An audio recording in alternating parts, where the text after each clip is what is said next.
Yeah, looks all right.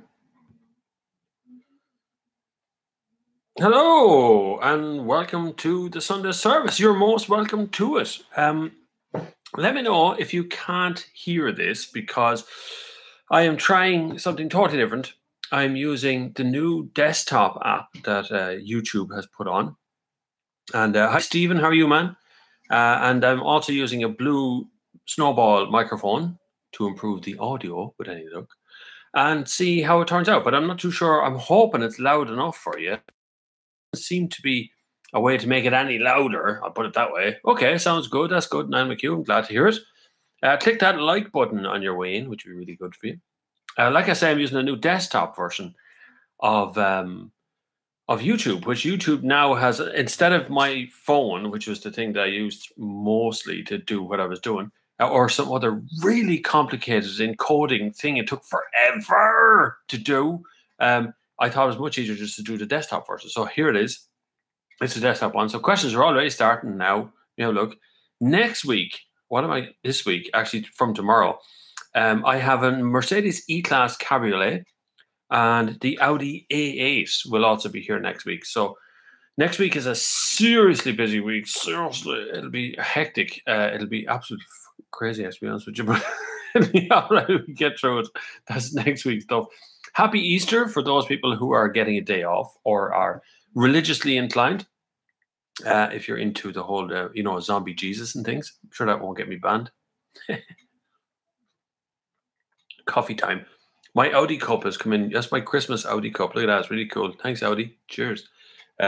It's really good. So I have a giveaway for you today. And I'm going to throw it at you straight away. It's in a lovely plain white box. What could it be? I haven't even taken this one out. All right, here we go. Right. There you are. It is this new Nissan Leaf. Simply amazing, it says here. Actually, what this is a 10,000 amp hour phone battery charger thing. You could charge a laptop from this. If you think that most iPhones are about 2,500 amp hours, this is 10,000. So you get at least 3 charges out of this. It's also got a torch on it, like pure geek alert stuff, right? It only charges one output here, one input here as well, and charges from mini USB. So it charges anything you want. But 10,000 amp hour, I'm going to choose a winner from my Instagram account, okay? Now from here, so go over to Instagram, subscribe there when the picture goes live. I'm going to put a picture of this up. Well, I'll tell you what I'll do. I'll put the picture up right now, right? So I'm going to put a picture of me holding this thing up, and you're going to comment on that thing, on that picture, and make sure you subscribe, right? So let's just turn on my phone. I'll put up this thing, and I'll take the photograph right here with the thing. There we go. That picture's going up on my Instagram account in a couple of minutes, and you're going to comment on it if you want to win that 10,000 amp hour battery charger thingamajig. And I'm only going to choose it from Instagram, so that'll be easy done. What question? What car would you buy now for yourself if you had to buy one? If an electric car, any electric car at the moment, they're all pretty good at the moment. Although the Nissan Leaf does have a certain edge to it because of the range. 250 to 280 kilometers from a Nissan Leaf without any bother. Caption to win. That's Campion. I hate the way spell checker does that. Caption, you bloody idiot. Caption to win. Now, that is going on my Instagram account. I'm not going to tag it, not going to do anything to it. I'm literally just going to put it up there on my Instagram. And whoever captures that correctly and is a subscriber on my Instagram account will win that 10,000 amp hour battery charger. You can enter from anywhere on Earth. Thanks very much. Although I can't guarantee I can post it to you because it's a battery thing, and battery things are weird to put in the post. Electric car with jet fuel.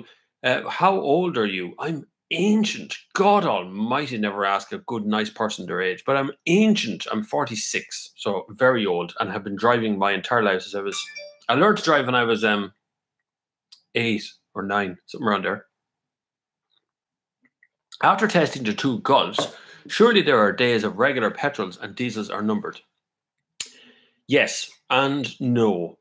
Diesel is numbered, right? The problem is diesel has a massive head start, and the investment was gigantic in diesel to begin with. Petrol is now getting it's starting to catch up a small bit, but it's not there yet. It's still going to take a little bit to get back to where it was, but petrol is on the way back. Mazda are proving that, and other car companies are investing in petrol engines as well. Toyota have stopped doing diesel passenger vehicles, although Toyota go, diesel is dead, diesel's gone, diesel is no good to us anymore, and then suddenly they have a whole fleet of diesel vans on the road. So don't ask about Toyota diesel, but they are there. Volkswagen announced 20 new electric vehicles. They're all going kind of an electric way, but it'll take a few years to get all the way there, but we will eventually get rid of them. So there will be a point where the regular petrol and diesels will die out for sales. Politicians are predicting 2040, 2050, something around there. They're all going at it. So there is a point where petrol and diesel will start to fall away, but there is also a point where petrol and diesel can make some ground back, particularly petrol, because some of the petrol cars I've driven this week has been brilliant. I currently have a Honda Civic 1.6 liter diesel outside the front door, and that has done 1,000 kilometers on a tank of fuel. And I mean, hard driving. So where it's going to land, no one knows. And if anyone tells you that they know all there is to know about diesel and where it's going, they're liars. They don't know. They don't. They're all just guesswork at the moment, and that's what's going to continue to happen. Interestingly, I got a press release yesterday, which I have here on my phone, from the AA Ireland. It says the cost of car insurance is still a major issue. It says majority of motors are still seeing insurance costs rise, warns the AA, who sell car insurance. Can I point out? They also sell home insurance and roadside assistance. So the price of car insurance going up is because car insurance companies are making sure the price of insurance is going up, of which AA is one of them, and they comment on it. Just seems a bit of a pain in the hole, actually, to be honest with you, when they get to do that. It's unfair on you guys. It's unfair on what's happening out there at the moment. Here we go. Hello, Bob. Interesting review on the Golfs. Like the comparison with the two back-to-back. What about the gearbox single gear on the E compared to the DSG? DSG is so smooth that it's kind of hard to tell that there is actually a gearbox there. And that's really the problem, Eric. DSG is incredibly smooth. And if you put in a sound system into an electric car and make it sound like it's changing gears, it feels like a DSG. So electric cars don't have a gearbox. They have one drive shaft that spins forward for forward and backwards for backwards. And that's kind of it. Which means an electric car can actually go as fast backwards as forwards, but it's been restricted, so it's not allowed to do that. But you really don't feel the difference between the two. You only feel it under massive acceleration. Do you feel the difference of a DSG changing gears? But other than that, you don't really feel it. Alan Kelly says, hi, Bob. Hi, Alan.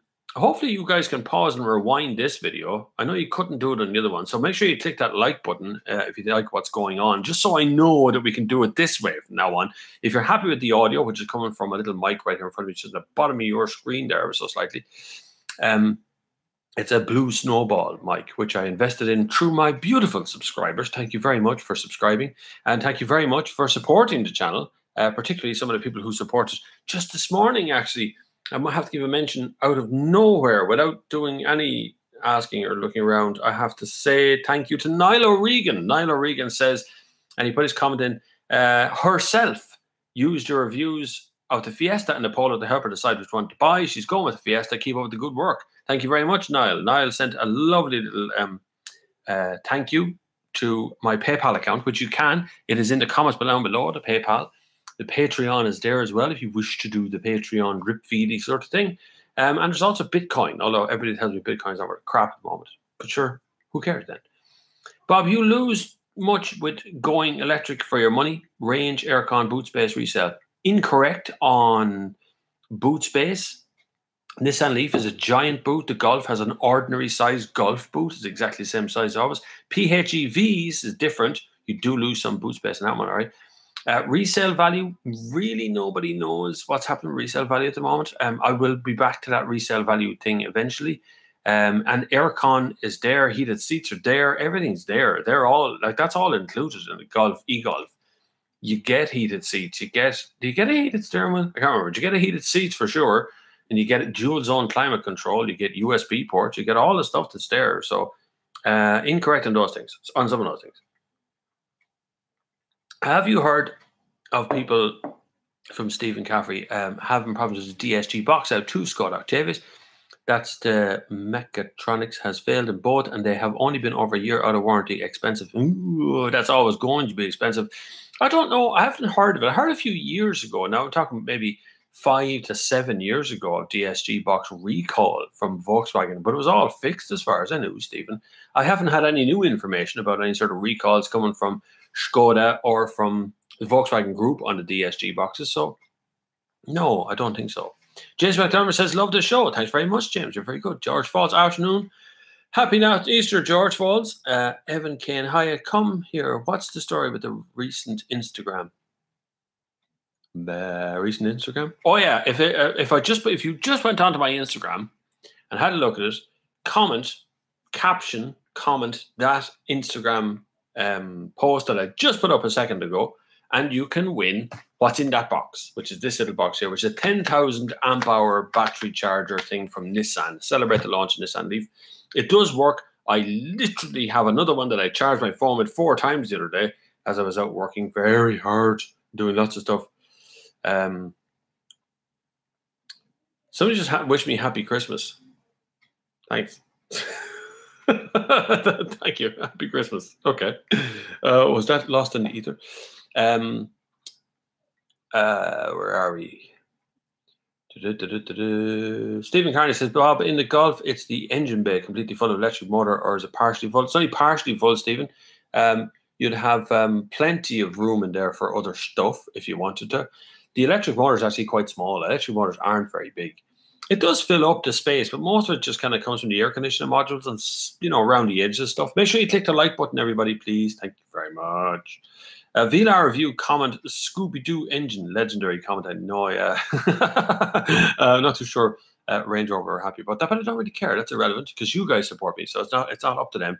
As I see so many others out there doing what they call reviews, when actually what you're doing is retweets on press releases. So, learn to review stuff. Thank you, Andy Friel, who has made a beautiful deposit to me by PayPal. You are so kind. Please keep them coming. It's very important. It keeps the whole channel open and keeps the improvements going, like I'm doing right now, talking to you with a snowball mic and using laptops and connections and stuff. It's all about equipment and things. So, Admin says, seeing the new Toyota Corolla Auris, what do you think about that 1.2-liter turbo engine? Toyota have been legends when it comes to the petrol engine over the years. I'd have no problem recommending a Toyota petrol engine. It doesn't really matter what year it is either. They have been 100% on that one. The problem I would have is the longevity of turbos. When you put a tiny turbo in a small engine, the two of them have to work really hard, really, really hard to make the car go, which might be grand for a couple of years, 3 years, 4 years, 5 years. And then maybe the turbos start to go. I don't know. The problem is we haven't had them filtering through the whole system yet to find out whether the turbos are dependable or not. But most of the turbos spin about 250,000 RPM, which is a crazy number, but it's right there. I haven't really looked at a Corolla Auris exterior, what they look like. They'll probably look just as kind of quirky looking as the rest of the Toyota engines and Toyota cars are out there.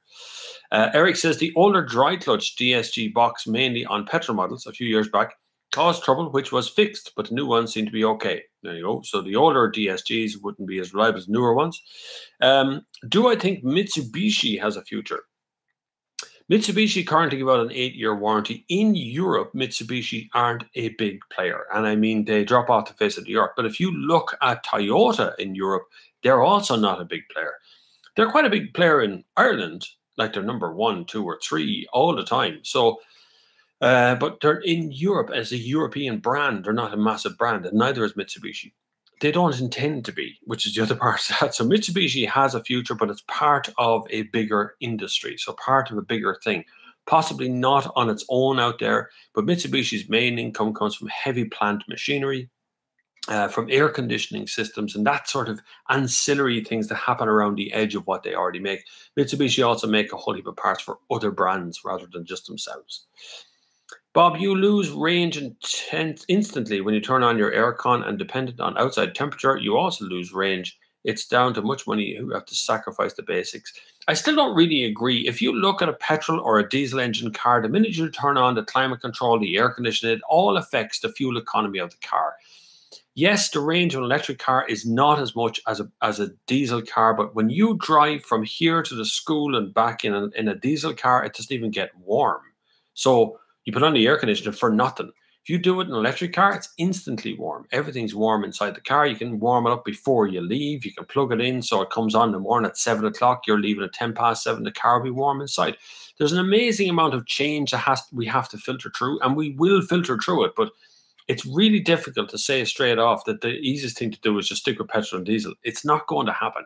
We have to change, but range is coming. Range is getting better and better. The Leaf is now nearly 300 kilometers. You can bet Volkswagen is nearly 300 kilometers. Audi announced not so long ago that 4x4 doing 500 kilometers. So the range is coming. And once that kind of range comes, that's kind of the end of the conversation when it comes to having problems about range or air conditioning or heated seats or any sort of stuff.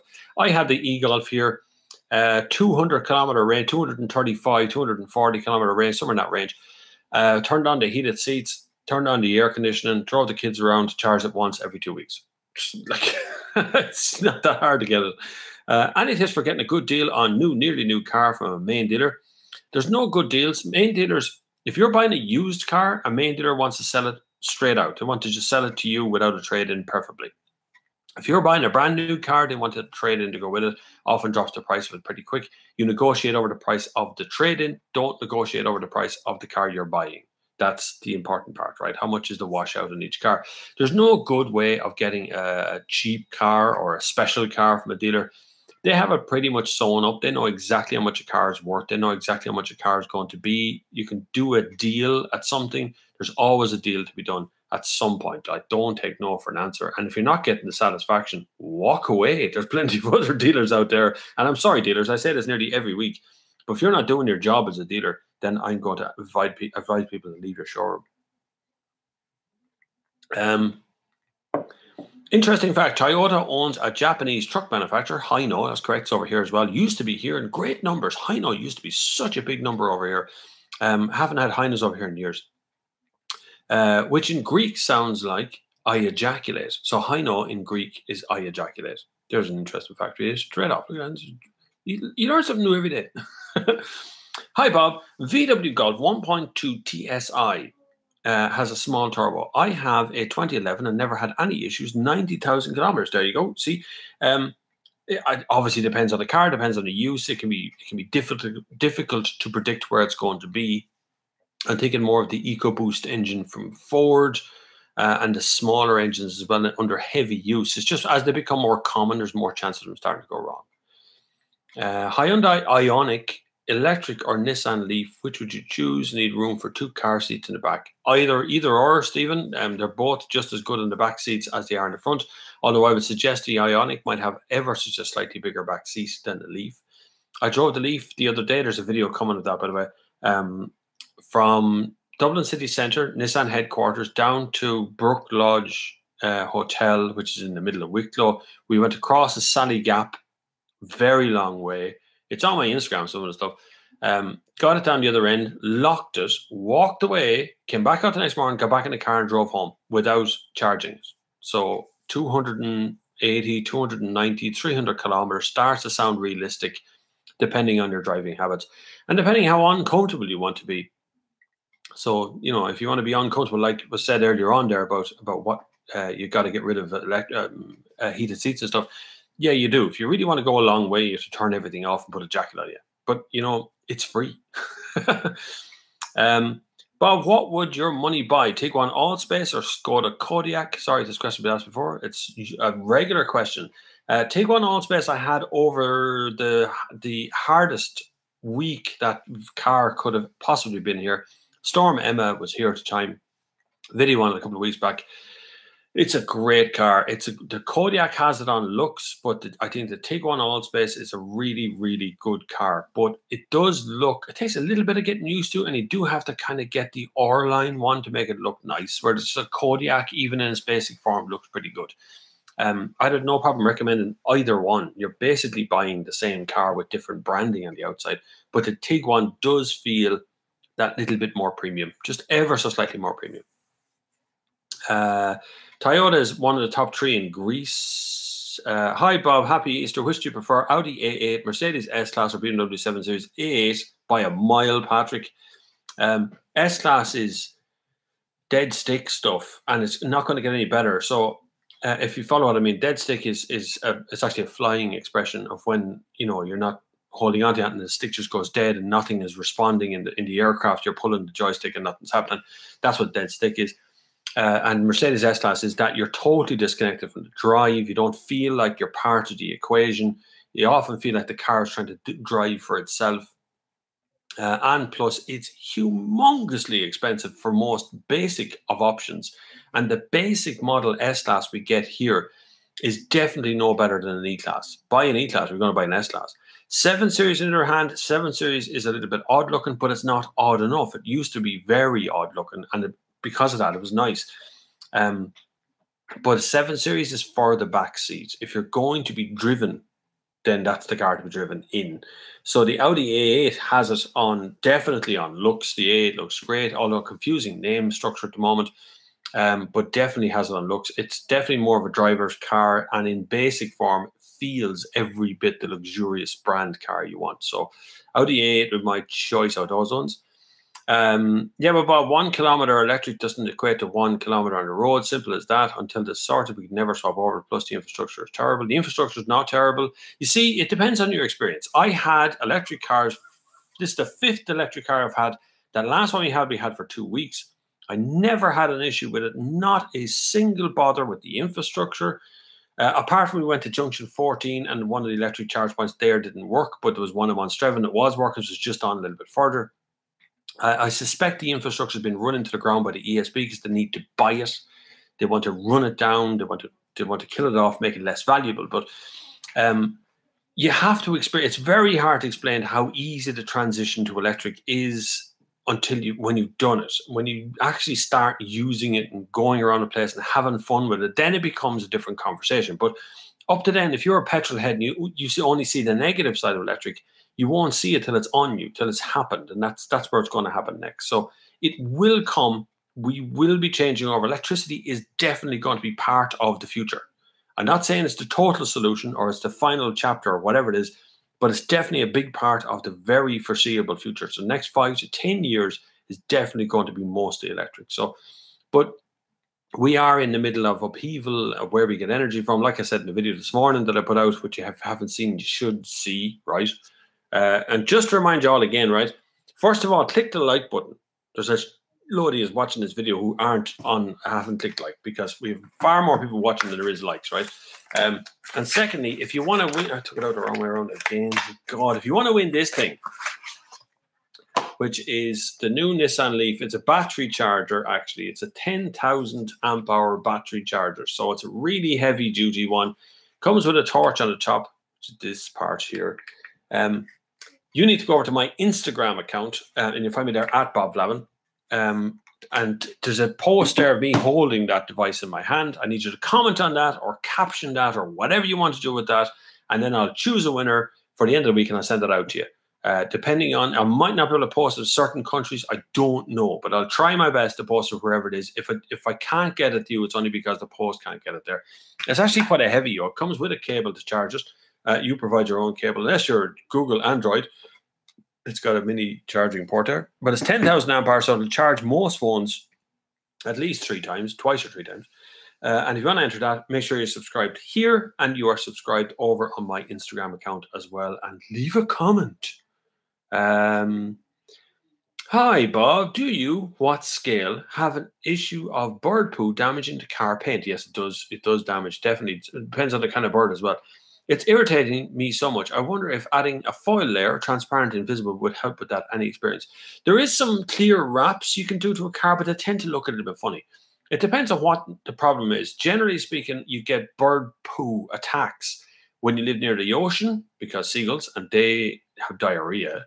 And the other type of one is when you live under a nest. So you're parking under a tree which has a nest directly above your car. The only other reason I've ever seen is that a bird doesn't like the color. There are certain birds who will attack certain color cars by crapping on them, right? But there's no good way of solving the problem. Parking somewhere else is the best way, obviously, but you can use a clear wrap. There is a transparent, proper wrap you can get over the top. The same crowd that do the sign writing, wrap sign writing for cars, do that clear wrap as well. And you can get it done right over the bonnet and the whole lot. Now, it means you can't polish the car. When you wash it, you can only wash it with certain kinds of things. Otherwise, it becomes white instead of clear. So you can check it out. There's always a solution to everything. Probably the best solution is shoot the bird, right? You can also do that as well. No, don't shoot the bird. Arse About Face, which is a great name, the YouTube name. Bob, have you ever reviewed the Alfa Romeo Giulia Quadrifoglio? Any thoughts on it? Never seen one in real life yet. Not a full review, but there is certainly a review on my YouTube channel. I have reviewed it. I have driven it. It was off the fleet for a long time because it was crashed. I don't know who crashed it, but it was crashed anyway. I think it was a user that crashed it. I haven't contacted Alfa Romeo since, so I haven't booked in anything else Alfa Romeo in a while. So I will. If you're working for Alfa Romeo, I'll phone you tomorrow, right? We'll book in some cars. We'll see if you've got a Quadrifoglio hanging about the place. The best 3-litre diesel on the Irish market, anything from Audi, Volkswagen Group, they make the best 3-litre, the smoothest 3-litre diesel, the smoothest one. I won't say it's the best one. Best is a subjective term, but definitely smoothest in its response and its quietness and kind of getting on with the job would be anything from Audi in the last 5 to 6 years, maybe. Kev, the 430.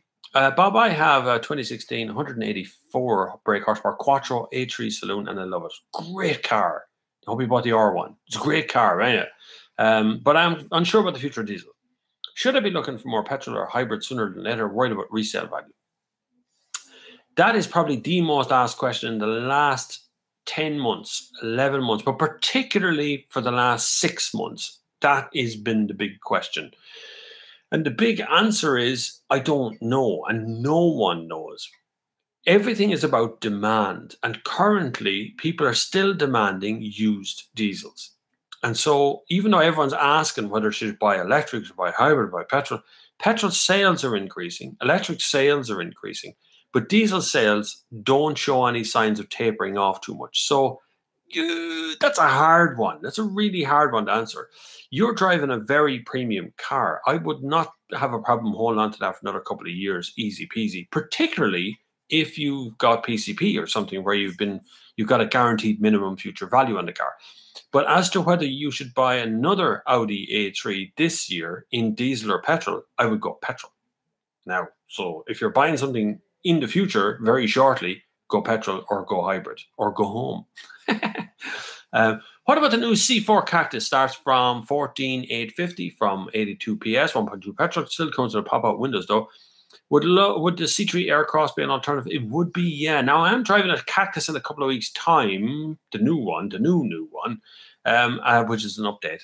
They've got a launcher now. It's not a full review thing, but we'll see what Citroen are in a point of flux at the moment. They're very good design, but they're not following up with anything substantial to go with it. So we'll see how Citroen get on for the rest of the year. They've also been bought out by a UK company here in Ireland. So Citroen Ireland is now some company from the UK. I'm not too sure who, but we'll see how they get on. What happens when the power's down? The government told us to go diesel. We did. We get penalised us. We get listened to electric. When was the last time you hit a power cut? What the fuck? Where do you live? At the top of a mountain or something? I can't remember the last time the power ever went out in this country. You charge at nighttime. Right? I'm not saying that electric is the answer to absolutely every single question out there. But what I'm saying is it is a giant part of the future. It is giant. And we are moving through a point now. If you look at Bobby Llewellyn, right? I met Bobby Llewellyn a couple of weeks ago. He's a nice guy, but he's completely electric, and he's an evangelist for Tesla, which Tesla are going to die very shortly.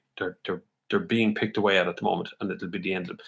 But you could put solar panels in your house to charge a battery pack on the outside. The battery pack charges the car, and never draws from the circuit of the house anyway. You could easily do that. That can be done today. You can get that installed anytime.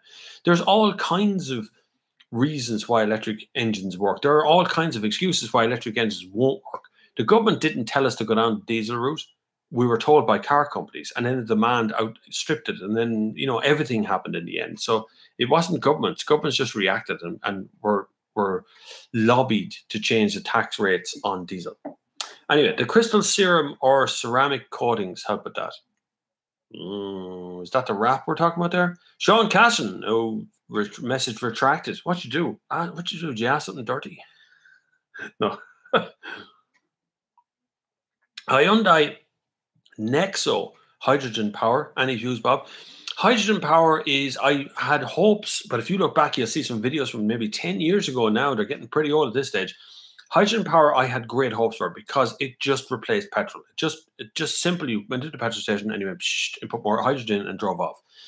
The problem is extracting hydrogen is very expensive, number one. Number two, storing hydrogen requires new tanks on the ground. You can't store them in the old diesel tanks or in the old petrol tanks. And number three, it's like nuclear bombs we're talking about here, hydrogen. That's what a hydrogen bomb is. It's running the same thing. So it is a kind of a bomb system. So it'd be very expensive to do.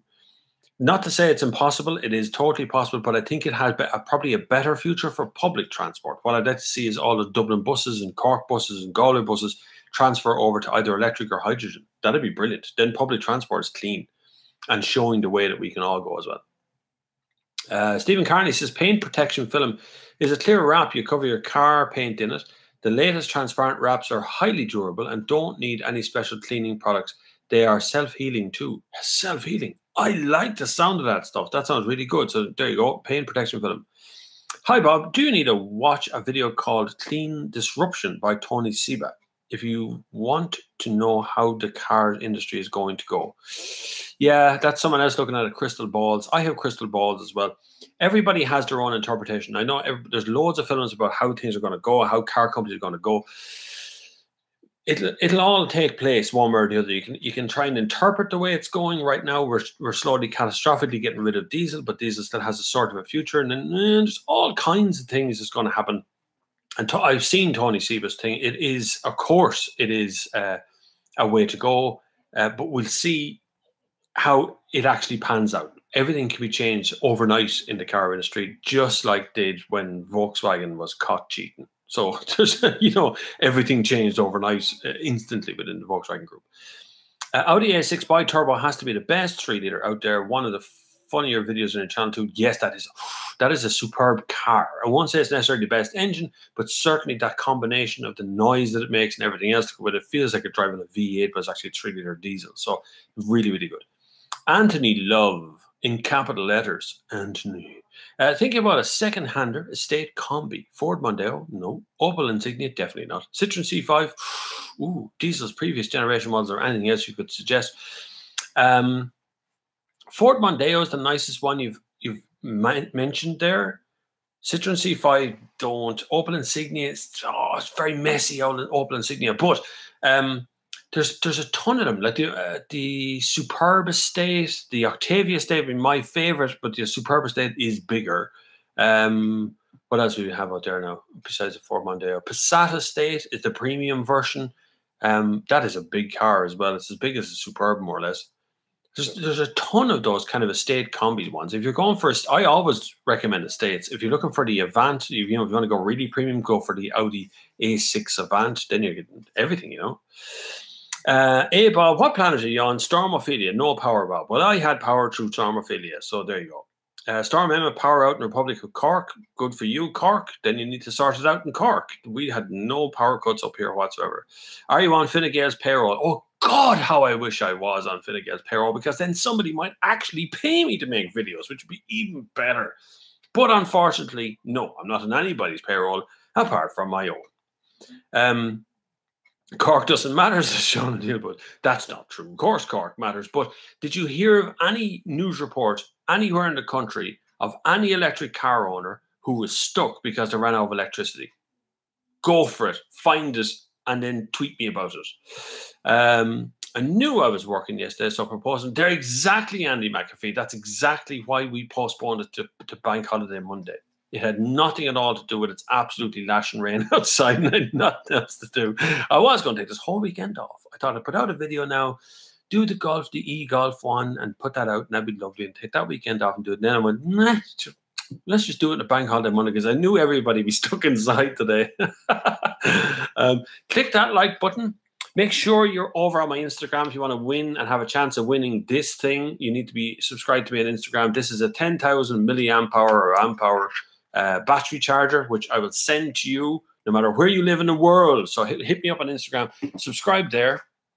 Leave a comment. You will find a picture of me holding the box of that thing on my Instagram account, which I took live right here in front of everybody. But go over to Instagram and subscribe there.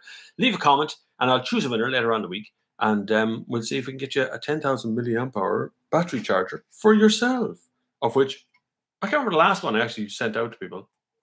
Anyway, I got a thank you note the other day, but that's got a torch as well. Just for you geeky guys out there, really, it's got a torch attached to the top. I mean, how cool? How cool is a torch on your battery charger? Where were we? Thanks, Bob and Stephen. Yeah. Was it the VW caught cheating or more German brands? VW admitted to cheating. There was more German brands who were implicated in cheating, and allegedly BMW was involved. And allegedly there was a cartel going on between BMW, VW, Mercedes, Daimler, and many others about German brands, about fixing the price of diesel and doing stuff as well. So it's all being investigated. That's why I have to keep saying allegedly. So it's all under investigation at the moment. Are the 2015 Hyundai i30s any good? Yeah, I have the i30N soon. The i30 is okay, yeah. I think they're a good car. Hyundai make really good cars. Sometimes they don't drive as well as European brands, but they're getting there and they're doing pretty well in that end. I quite like Hyundai's cars. And I really do like their warranty, 5 years, unlimited mileage. I mean, what could go wrong? Well, I'm sure plenty can go wrong, but, you know, within reason.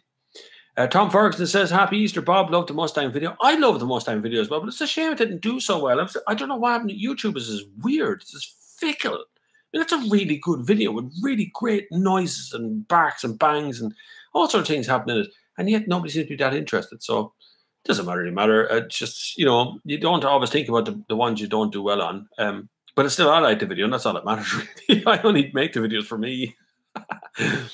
Bob, have you ever driven in an Alpina? The old ones I have, yeah. Are they subtly modified BMWs? Not really, no. The older Alpinas, yeah, not the modern stuff, like the thing that Chris Harris went on fire in, which is handled terribly. But anyway, goodbye, Top Gear. It was nice knowing you while it lasted. The older Alpinas I have. I'm doing a classic car run in a few weeks' time. Actually, it's not even announced yet, so I can't even talk about it. But I am doing a classic car run, and I'm doing it in a Mark 1 Volkswagen Golf, if I can resurrect Kermit, of which there is a video I was looking at this morning on my channel of me driving Kermit, the Mark 1 Golf, 3 or 4 years ago, which still hangs around. So I'm going to be doing a classic car run in a couple of weeks. Leo Nolte Promotions are doing it with me as well, so it should be a bit of crack. We'll have a bit of fun in front of the camera, and my kids, my family are all going to be on camera as well. So it should be a bit of a laugh, bit of a day out. Good afternoon, Bob, says Mark Howlett Prescott. Mark Howlett, good afternoon to you, sir. Andy McAfee, reference to Hyundai i30s, they seem to be fantastic value. Used 1.6 diesel, mid-spec, 18 to 24 months old. One comes in main dealers in NI for just under 10 grand pounds. Plenty for the money. New model helped hit the prices. That's usually what happens. Hey, Bob, I enjoyed the e-Golf and GTE review. Do you know if GTE hybrid powertrain will make its way into the rest of the VW group in a more mainstream way? I think it will, but Volkswagen will be going incredibly electric. And so the powertrains have nothing to do with it there at all. That's just a single, you know, entity that's moving around, the gearbox inside of it. But the GTE, the system is DSG powered, part powered by a plug-in hybrid electric system inside of it. So it's a proper hybrid, but like it gives all of its power of all of the way in one sort of big burst. So it will be coming, but it does make it a tad on the expensive side, but not as expensive as electric cars. Did you see the XC60 last night on Top Gear? Broke it twice. Yeah, I saw the thing they were doing. Not really a test now, in fairness. Was it? Like, I know Top Gear is trying to be entertaining and be funny in a forced, comedic, scripted sort of way, but that's not really a test. Anyway, jumping things. It's funny to watch, and I know it's great to watch them do it, and it's, you know, it's a bit of a laugh, but I don't really find it that funny when they're bringing ordinary cars and doing that. I always prefer those kind of Like if you go on to Dave, you know the channel Dave, which I regularly watch because Top Gear's on it, and watch the reruns of the Africa special or any of those kind of ones where it's just funny. It's just funny, but it's not in a massively scripted way. It's just funny. It's like watching three guys do things in a stupid way. I enjoyed the new Top Gear, kind of, but I think it's had its day. I think the interest is gone. I think people have too many choices. I think you had to watch Top Gear one time because there was no other real car show on apart from Fifth Gear, of which was on a channel no one could tune in their TV. But now there's so much YouTube stuff and there's so much professional reviews going on out there, and so many channels like mine, and even smaller and bigger and giant channels like, Car Wow or Autocar, Auto Express, or any of those kind of channels. They've all do videos as well. So there's a broad spectrum of people out there now watching all the reviews they need, so they don't necessarily need to watch Top Gear. So I don't know what the ratings are, but I'm sure it's not up to where it should be. Where were we?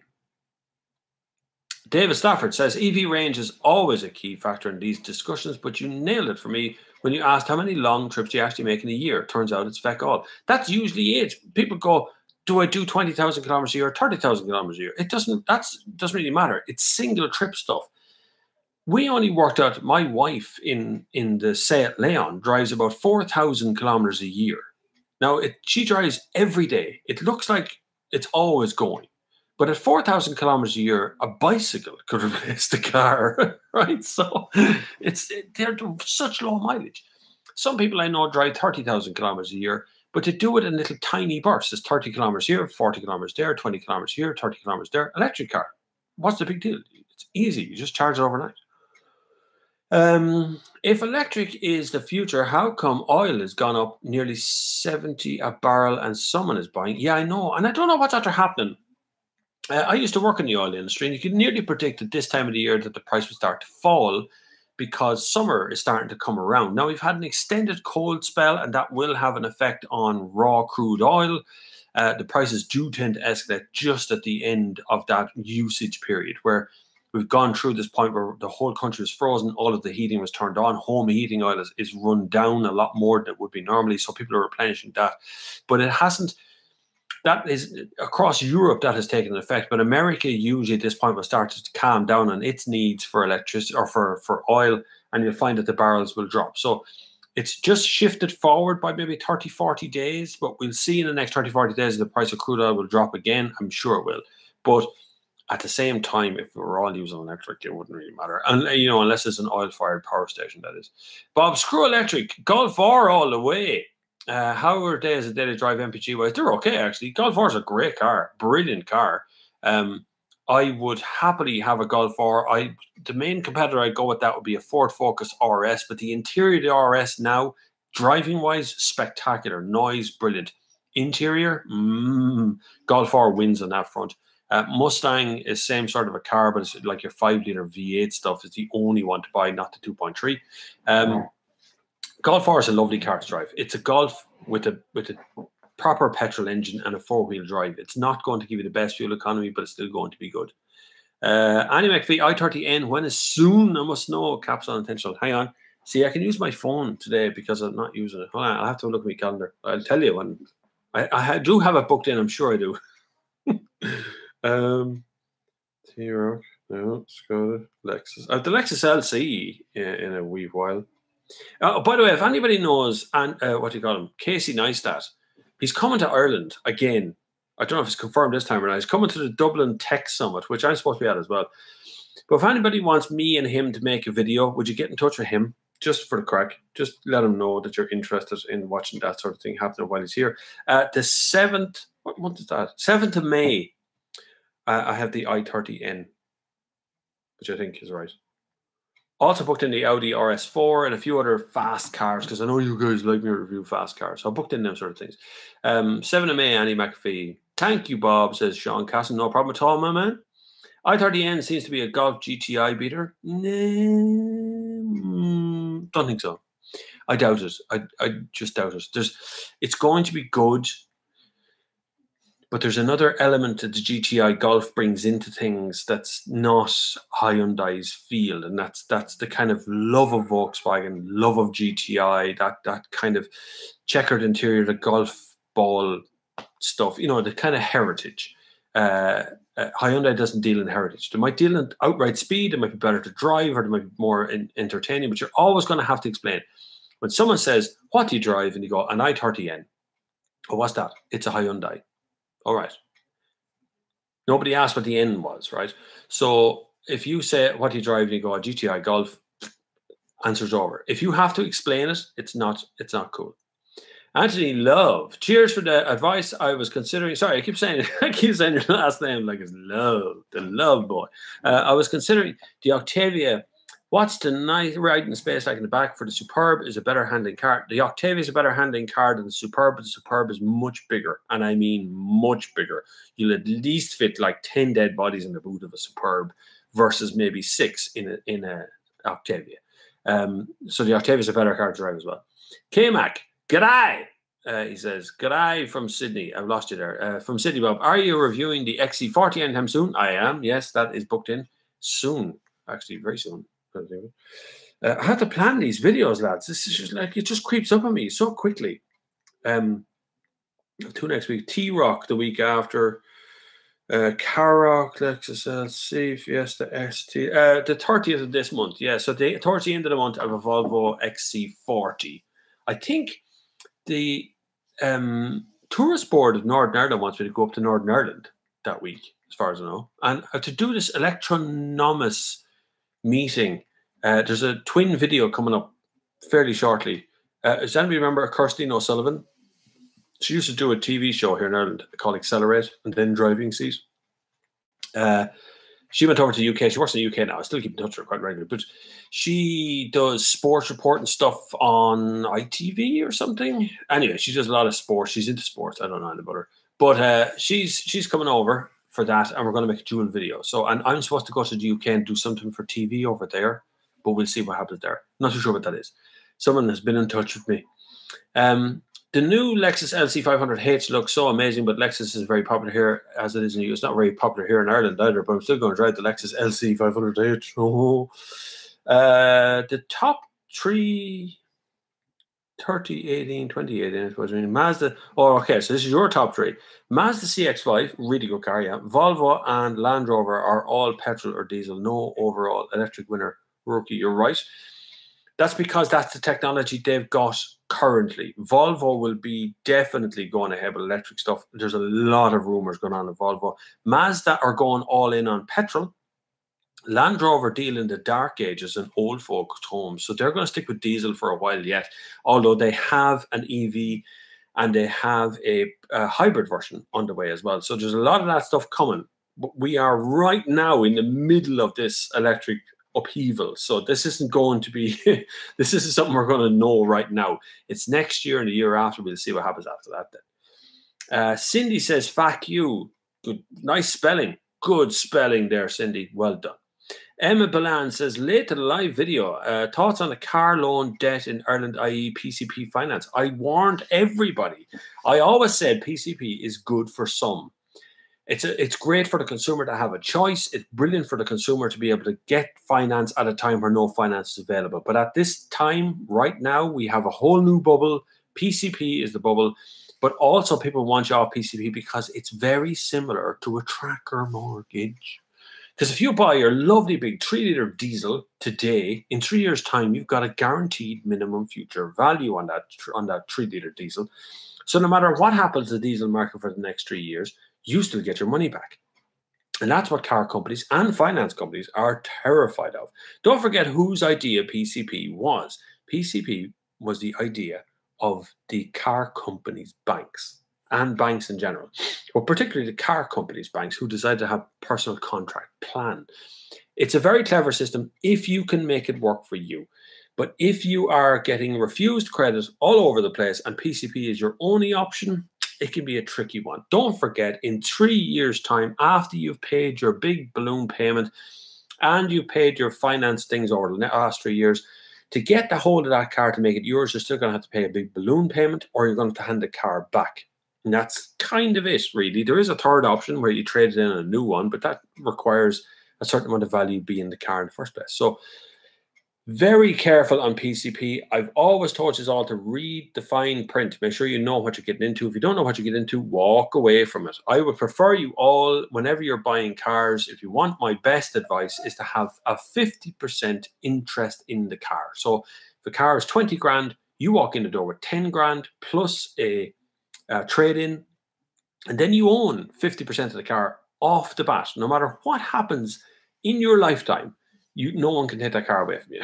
Right? It's very hard for a bank to repossess a car where you have paid more than half its value. So that's straight off. You've got to be really careful what you do. But that's the best way of buying a car, and it always has been my opinion. And all the times that I've been shouted at and emailed and tweeted and quietly, subtly told that I shouldn't be giving that advice, that is the advice I still give out. 50% of the car should be yours when you're buying a car, wherever possible. But if you can make PCP work for you, great. If you can't, just be very careful with it, because there is definitely some sort of crash coming, very similar to property market crash, but in the finance sense of things. If you're just after getting here, click the like button, okay? Click the subscribe button at the bottom of the screen as well, which is also there. You can subscribe to the channel. It's always important. But one of the most important things, of course, is support for the channel. I don't get paid by car companies to make the videos. I don't get paid by anybody to make the videos. So if you can support the channel in some way possible, it'd be absolutely brilliant. And the links are down below for PayPal, Patreon, cryptocurrencies, and all the rest. Last thing I'll ask you to do as well is head over as far as the Instagram, my Instagram account. It's at Bob Flavin. You can have a chance of winning this, which is a 10,000 amp hour battery charger from Nissan to celebrate the launch of the new Nissan Leaf, which is there. Simply amazing, it says across it. You can get a chance to win that. It's got a torch. Lads, come on, seriously. Who doesn't want to win a torch thing that will work as a lantern for hours and hours and hours? 10,000 amp hours. As far as I know, that little light at the top is only 2 watts. So you can imagine how long that's going to last, right? So go over to Instagram, subscribe there, leave a comment, make sure you click the like button and all that sort of stuff to go with it. And I'd be eternally grateful if you do that. Thank you very much. But use the PayPal thing down below if you want to support the channel as much as possible. Arse About Face says 27 to 30 miles per gallon in my Golf R. There you go. You see, look, boom, we're off. There you are. There's miles per gallon stuff for a Golf R. By the way, this Sunday service gets turned into a podcast. It's available on Podbean. It's available on TuneIn. Spotify have asked, can they have it too? And some other crowd has taken it for Google things. It's very, very popular. I wasn't expecting it to be quite so popular as it is, but it is. So I put them up in blocks. So like there's 12 of them up now, 12 or 13 of them up now. I think there's actually like 28 hours or 29 hours of Sunday service stuff to go through. So I'll get up to the current ones, and I'm going to be doing the Sunday service sessions as well, which is talking directly to car people, car industry people, car interesting chats, or even famous people or whatever. But that's coming as well, so that's on the way. And that comes from you guys giving support through Patreon and PayPal and so on. So all your support goes to fund amazing ideas that are on the way for this thing. Right, where are we? Wow, I missed a lot of questions. I would love to go electric, but I do 35,000 miles a year for work. Great Monday service. You still with me far? If you're looking at Nissan Leaf range and Ioniq range, you're kind of getting very close to where you should be. It depends on how big of a journey you do in one journey. That's kind of it, really. I mean, like I say, I drove from Dublin city centre to across Sally Gap to Wicklow to whatever name of that place was that I stayed the night. I drove back the next day, no charge, and came in with 12% battery or something. Trading a Passat for a new Dacia. You're trading a Passat for, is that Dacia? Dacia? How much would you get for an 02 Passat? Don't know. It depends on the condition of the Passat. It depends on the condition of both cars, actually, to be honest with you. You could trade, like you could say, how much do you get for Passat? Just look up value of a Passat on CarZone and take 10% off it. That's what the easiest way of doing it. It'll give you a general idea how much kind of car is worth. 10% is what the dealer will look for to try and sell it on. But an O2 Passat, you're not going to get much for that, my boy. But a Dacia is quite a nice car. If you come out of an O2 Passat into a brand new Dacia, you're going to be doing well for yourself. Salamander Blue. Now, Bob, you like the fast cars too. I certainly do. Look at my Mustang video. You see how much I love a 5-liter V8 and all of its little bits that go with it. And plenty of other stuff. I do like fast cars. But we can't all drive fast cars. Otherwise, there'd be no petrol left in the world for anybody. Bob, fully loaded GTI, PP, or standard Golf R? I actually prefer to live with a car. I'd prefer the GTI. And give me a DSG one. And I think I'd be happy enough out with that one. I don't think I'd bother with the Golf R. But the reason I would recommend the Golf R is for a time, the Golf R was only $3,000 in Ireland, more expensive than a GTI. So you'd be absolutely mental just to buy a GTI on its own. But now there's so many Golf Rs, you should buy a GTI again. But I'd be happier with a GTI to live with on a daily basis.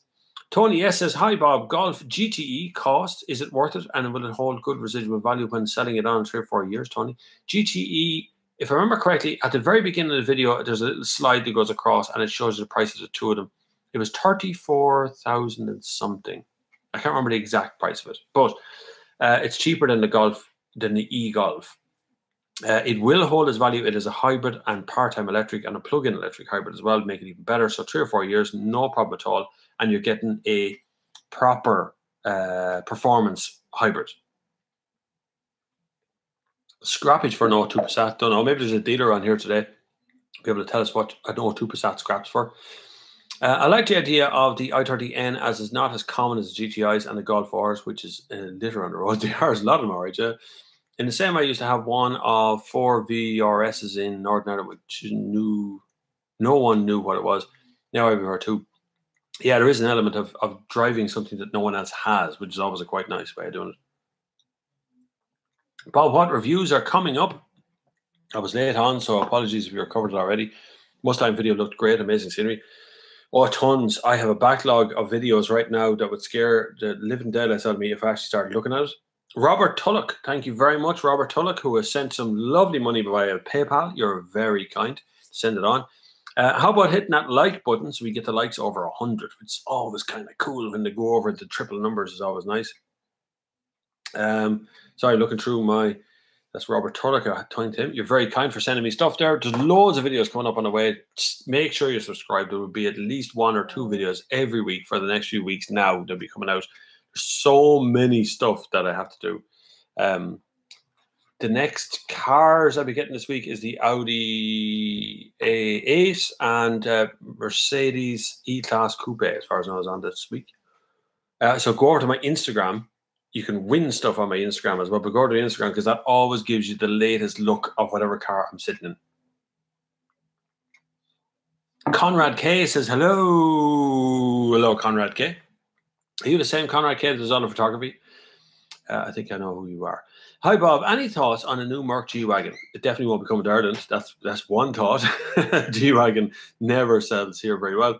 I don't really. It's a big box. It's a cool car, but God, you want a fortune in your back pocket to run the thing.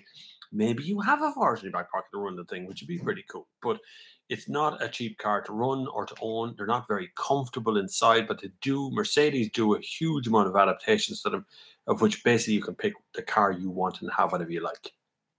Mick Callanan says PCP is a scam. Not a scam. Definitely not a scam. But if you're in PCP and you're not aware of how it works, it will feel like a scam. But it definitely isn't a scam. The customers are the winners on the PCP, which is why everybody wants you all PCP now all of a sudden.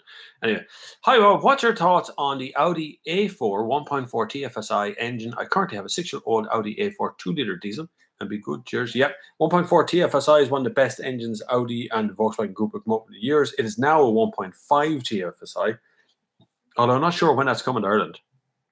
It is coming, but there's 1.4 TFSI is a gorgeous thing. One of the best drives I ever had was coming out of the Ploughman Championships in an Audi A3 1.4 TFSI, and it just dragged itself through the muck and dirt and filth after one of the days of rain. It was a great car. Brilliant, brilliant engine. A4 is quite tight in the back seat, so you know if you need a back seat, maybe A6, but you know you have to step away from the 1.4 TFSI. A3 is a more refined saloon car.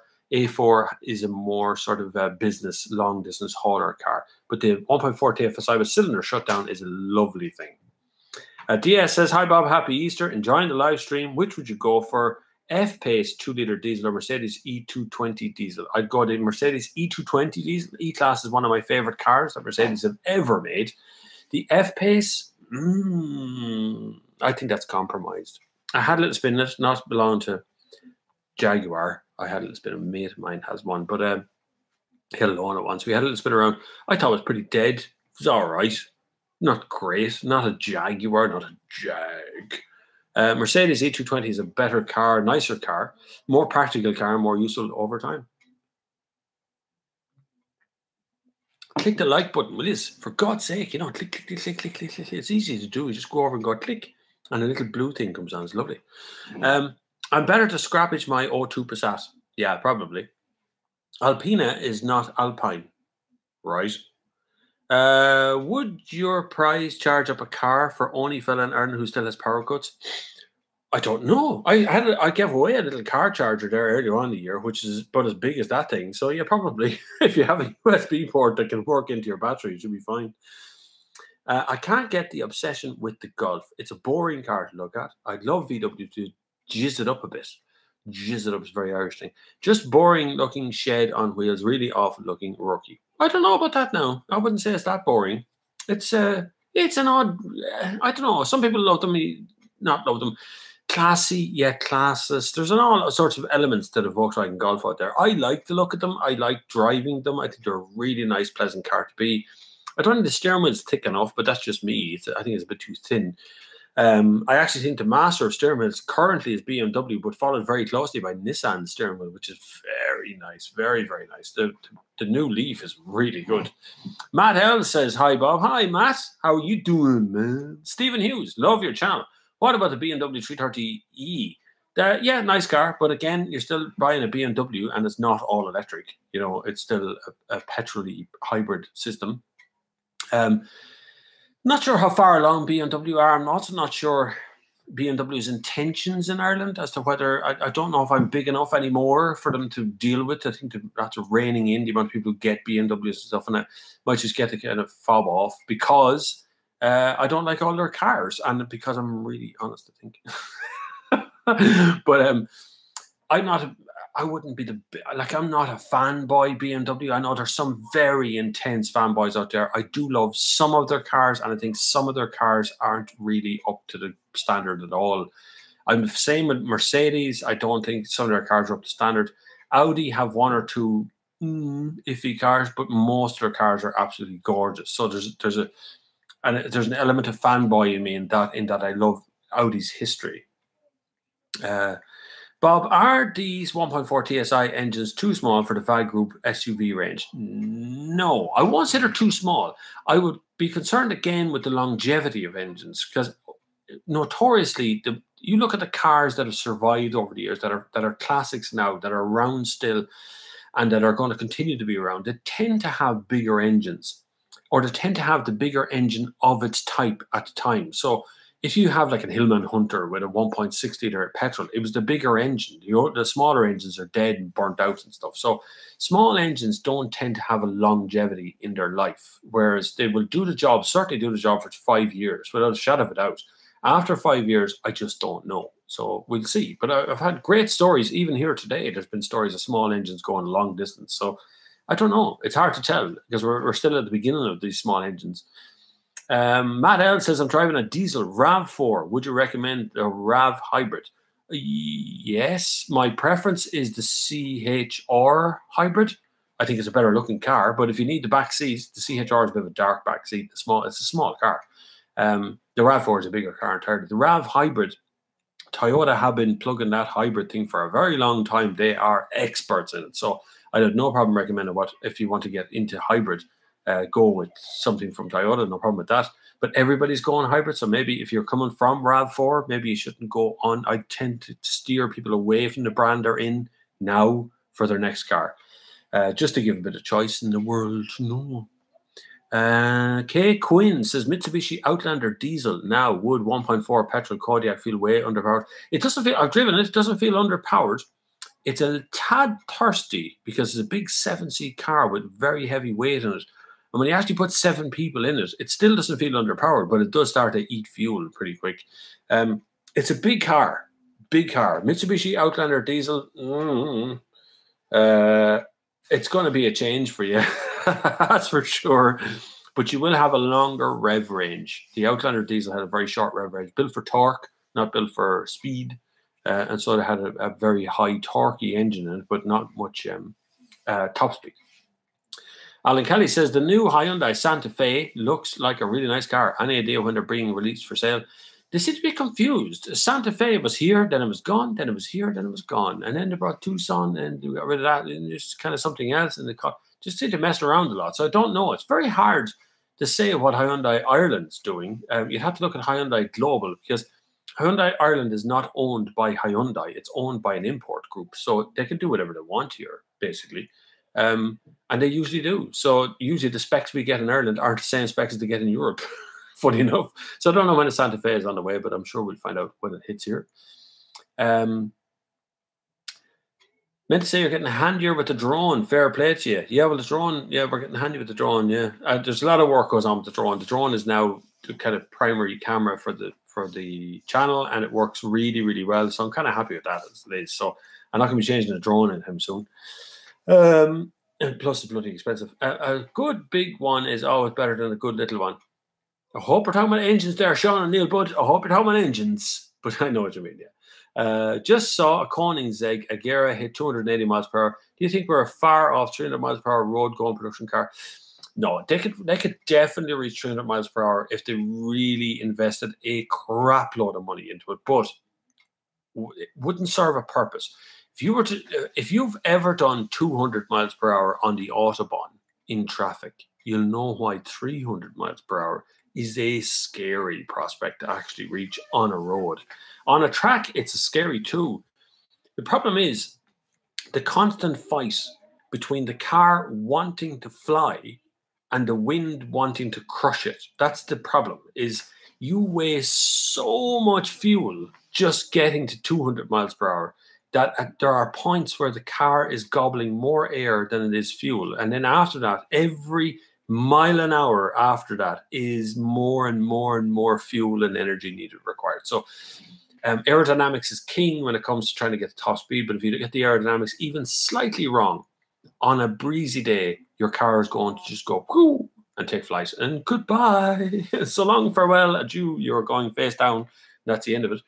Vincent O'Connor, you are a very generous man. Thank you very much. Vincent O'Connor has fired some money towards PayPal in our little tip jar to keep the channel free and running nicely and smoothly like it does right now, like an oiled, I won't say, like a lovely oiled engine. Hassan Amur said something. I can't read that, unfortunately. It doesn't translate for me here. It is a sort of an Arabic writing. So if anybody can translate that and let me know what it is, I'll answer that question. But I'm sure it's something like hello or goodbye or something like that. M. Misk. Hello, Bob. Greetings from the Motor City. Have you had any experience with a 23mm lower fixed sport suspension in the Audi A4 and its ride impact? Yes, I have. There is a guy here in Portlaoise and there's another guy in Dublin that I talked to recently, was talking about that lower suspension system in it. It will firm up everything. It depends on what you're the surface you commonly drive over. That's the biggest problem. If you're driving over sort of rough, bad roads, you are going to feel every bump. You will feel the difference in the white paint in the center white line. It is quite a hard system, but it does make the car look absolutely spectacular. You can mess around with it forever as well. It's adjustable inside. You don't need you can need a toolkit, but you don't need a mechanic to do it. So many options right now in cars you can do that were the reserve of modified motors at one point. I wonder what the new RAV petrol 2-litre will be like. The CX-5 petrol is a bit short on pickup. Was it meant to be sporty? How will Toyota engine compare to it? Hopefully Toyota will do something very clever, because a CX-5 petrol is quite nice, but the rev range is quite short, and it's thirsty, lads. It's thirsty. I can't say better than that. Is Mazda engines are always thirsty, but God, that is just properly thirsty. So Toyota tend to veer towards fuel economy, low emissions, what they're first thing to do. So they tend to veer in that direction always. And if they do that, then you'll find that that Mazda will have to try and catch up with them. Look, Mazda gasoline engines have always been really good, just thirsty. That's the problem. Brute says the new Audi TT fitted with a Hinway. Any truth in that? Not that I've heard. Not that I've heard. No one's put it on a press release. At least I don't remember seeing that name on a press release. It doesn't ring a bell. Woodbuck Chickadee, whatever your name is. Looking for a used car for a 5K budget, so probably 2008, 2010. Do mostly motorway driving, but only about 8,000 miles per year. What are the best saloons or hatches for motorway driving from that era? It's more for 5K, you're incredibly restricted. That's really that's a very narrow field. You're talking about low mileage but high speed. There's the problem, right? So you need a big engine to do the high speed, but you're low mileage, so you have to try and stay away from diesel, right? So you need a 2-liter petrol, and I know it may seem weird. Something like a Mazda 6 with the petrol engines, it's going to give you the high speed fuel economy, but it'll be worse fuel economy lower down. So that's a really difficult one. You're very low speed. So we're looking for suggestions from the users here to see if anyone else has got a suggestion for you. For a $5,000 budget, 2008 to 2010-ish, give or take, 8,000 miles a year, and that's it, and does mostly motorway driving. Just try and figure that one out. Somebody click the like button. There's 99 likes on the spot. It's like triggering my OCD to not see it at 100. So somebody click the like button who hasn't clicked it before. There you go. Hey, well done. Deadly. Congratulations on these little things. Be great. Brian Crowley, Bob, do you know when Ford will be bringing the hybrid to Ireland and what models? 2019, Ford Mondeo will definitely be going hybrid. And there's an electric one as well, as far as I know. Off the record, I know the Ford Focus is definitely on the way in an all-electric model. Now, it might not be called the Focus, but it'll be based on the Focus chassis and engine line. That'll be all-electric, but that's 2020 for that one appears. 2019 will be the first one. It's definitely going to be Mondeo. I was just talking to Ford Ireland about it recently. That is on the way. I had a conversation with the designer over at the Mustang launch, and he talked to me about the Mondeo as well and how it's going to work and production plans and what else is on the way for it. I don't see much changes from the current Mondeo other than it's going to be a hybrid, which is bothersome. I think they need a new car. They need a halo car for electric. If they're going to go hybrid electric, they might as well go the whole lot.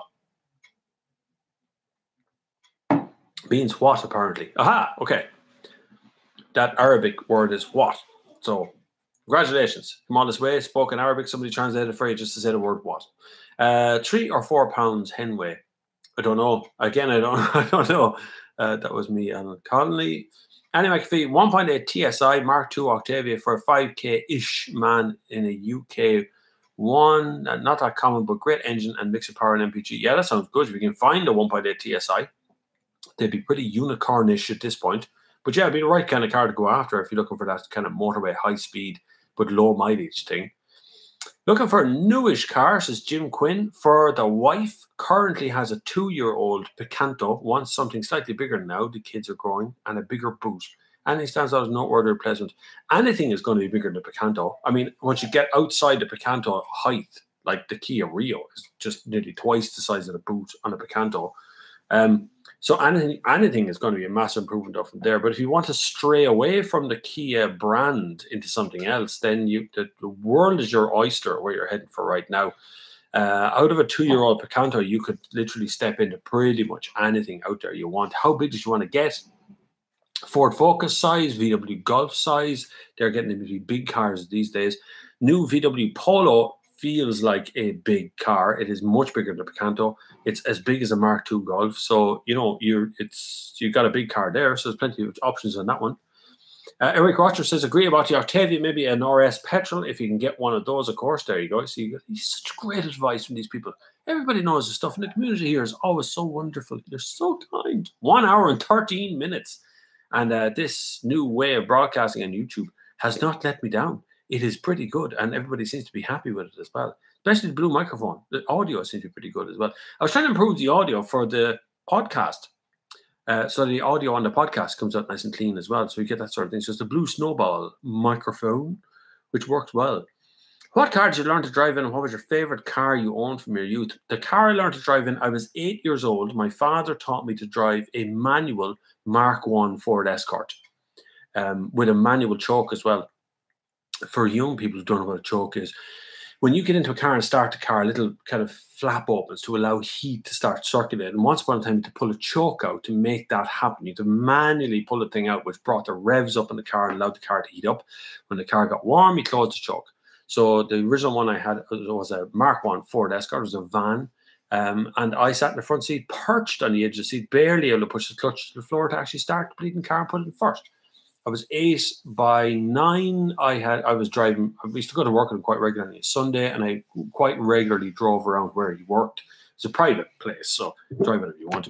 And then my first car was a Datsun Nissan Cherry, bright yellow, canary yellow. Had a hole in the exhaust as well. Made a great noise. What was my favorite car? I don't know. I had fucking millions of them. To sell the thing, so I had millions of cars. I forget what one. I had a Vauxhall Nova for a while. I quite liked that. That was quite good. I flipped it. That was what happened to that car. It ended up in the hedge.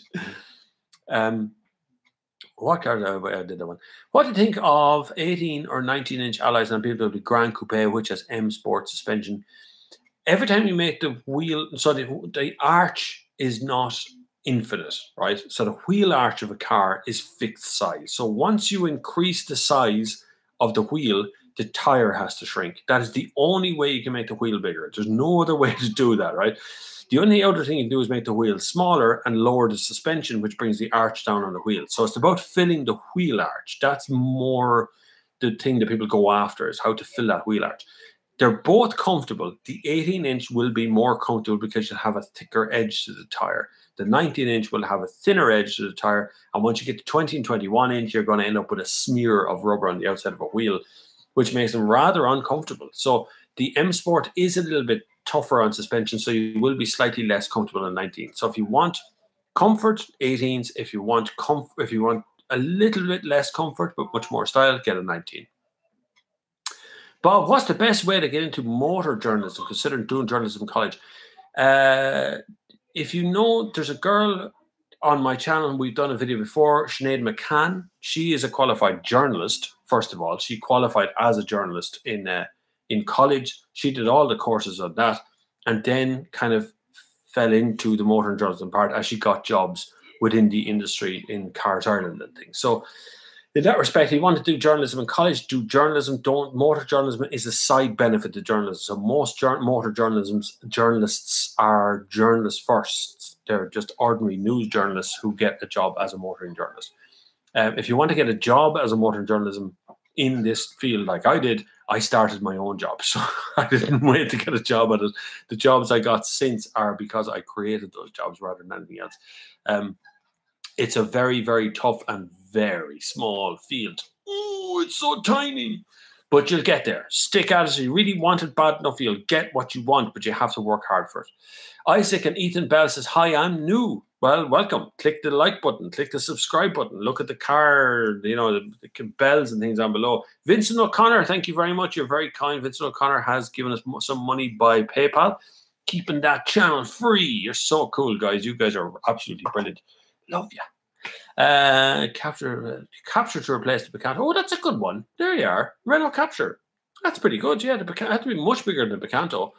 Very stylish, and lots of them on the used car market as well. Although you could get the new one fairly reasonably priced. How do you talk to a girl? Says just stop thinking of them as a girl and think of them as another human being, and you'll find it much easier to talk to a girl. Show her your Jordan Peterson books. You could do that either. I'm not too sure what that means, but I'm sure you could. But if you really want to know how to talk to a girl, you just talk to a girl. It's hard. Everybody goes through it. Every lad in the world's had that conversation about how to talk to a girl, how to talk to someone that they fancy, which is a very hard thing to do. But you will get there. But first of all, think of them as a human being and not a target. That would be the first thing. You're not trying to catch them. You're trying to just talk to them. that usually makes it a lot easier. Tony S says, a medium mileage UK import Mazda 323 GLX 1.6 2003-2004 petrol would be a good value, great engine. My brother-in-law owns one of them. Very good car. Very happy with that car. Malaban says, thanks. Yeah, no, Bob. The choke was used to enrich the fuel air mixture, which was the engine was called. Look at that. The plumber knows exactly what he's talking about. He's the man. Biggie Big says, Bob, do you think college is essential? Absolutely not. No, not at all. You could literally do nothing from about 20 to 30 years old and still have a perfectly good career from 30 to death. You know, and it's a long way. Everybody thinks it's like this massive race to get you into primary school, secondary school, college, get you out, working, employment, be a good little consumer and buy all the new stuff. Not really. You don't have to do any of that. Yeah, you could. You could literally go into college, do 1 year and take everything else off for the next 10 and still come back and do everything. You've plenty of time for college. Plenty of time. Go and enjoy yourself. Have a bit of fun. Sleep on the floor of somebody's house and go and travel the world or something. There's all sorts of ways to do what you want to do without having to go through massive college courses and trying to decide what you're going to be for the rest of your life at 17 years old. It's nearly impossible. I have had hundreds of jobs, I reckon. Well, maybe not hundreds, but I've had a lot of jobs. So you got to try your best and get where you want to be. But when you find what you want to do it. You know, do it. Do it 100%. I started this, and everybody who's come along after me has fallen away. But I started this 8 years ago, this channel, I think. And I've always been pretty much in the car industry. I love the car industry in all its respects. And there's some parts that I hate. But that's it. You got to try and do what you have to do. And that's it. Look, if it's your first time here, make sure you click the subscribe button, right? That's your first job anyway. Click the like button, which you now have 109 likes. Quite like that. It's always good. You can support the channel in all kinds of ways. And there are many little things down below that you can click and like and do PayPal and all that. But look, if you can't afford any of that, don't use it. It's fine. There's Patreon as well if you want to do a drip feed thing. Or if you have cryptocurrency hanging around the place, you can also submit that. All the wallet things that I don't really understand are all on there, which is set up by a lovely user of our channel here to keep the channel free. But PayPal is always the best way of keeping in touch. But if you want to win, you can win this lovely charger here from Nissan, which is a 10,000 milliamp hour charger thing for your phone. It charges my phone 3 times without a charge of itself. You can go over to my Instagram page, which is @BobFlavin, and you will find it there. Click on the one that has me holding that thing up, a picture of it, and leave a comment. I'm going to actually have a look at some of the comments now. We'll be for the crack. Brute says, Bob, a friend of mine is an unemployed dwarf. He's struggling to put food on the table. That would be nearly funny if it wasn't ever so slightly insulting to small people. But sure, anyway. Let me look at some of the comments here. Thank you to the new followers. You're very good. Oh my God, look at all the comments. Oh, I can't read out all this. That's gas. The future is white is one of the comments. The ultimate nerd's toy, you're crying. Looks cool, says Sean Casson. What's in the box? You never get to find out, Fergus, I'm afraid. You should be looking at the Sunday service if you want to find out what's in the box. Could be a Colgate advertisement. Could be. Happy Easter, Bob. I'm out of my box, but you'd never know. It says Beauty Tips Portlaoise. Good stuff. Big smile from a small box, exactly. I bought oil for my squeaky doors. The white box is the new black box. Bob used the force. Yep. Here we see a wild bob in his natural habitat holding a mysterious white object. What is it? Not even Sir David Attenborough knows. Look at all the comments. There's so many comments. You're so good. You're deadly. So head over to my Instagram. That's not even all the comments. There's so much comments. That's brilliant. I'm really impressed by that. So cool. But anyway, head over to my Instagram and leave a comment, leave a like. Make sure you click the like button or whatever it is over the Instagram thing, and you're in the competition to win that brilliant little Nissan Leaf charger, phone charger thingamajig. Really good. And I do appreciate it. It's got a torch. It's got a torch, which is still working.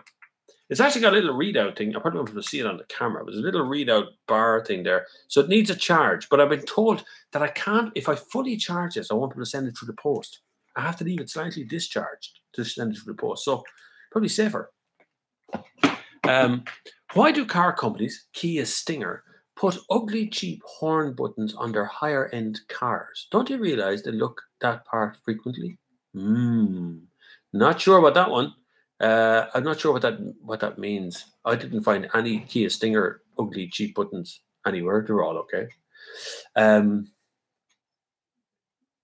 I can't read that out, Brutes82, as you put up a message that even Google has filtered. So be careful what you're saying, because this is public and there's kids here. It's a very family-friendly channel, so let's just keep that one in there. Hide on from everybody, right? It's a family-friendly channel, so we keep it all nice and above the board here. No kind of weird jokes. Naima Q says, did you ever make the video about the Lance of Monte Carlo? I did not, and I still have to get in touch with that man who was giving me the car, and we're going to do it. I was waiting to get a drone, but then I became so busy with the bleeding drone that I never got a chance to go back to that. I have tons of plans over the summer to do a pile of classic car stuff, classic car reviews, and one of them is going to be, there's a thing coming up. Hold on, I'm going to get it for you, because I need to remind myself of the date of it as well.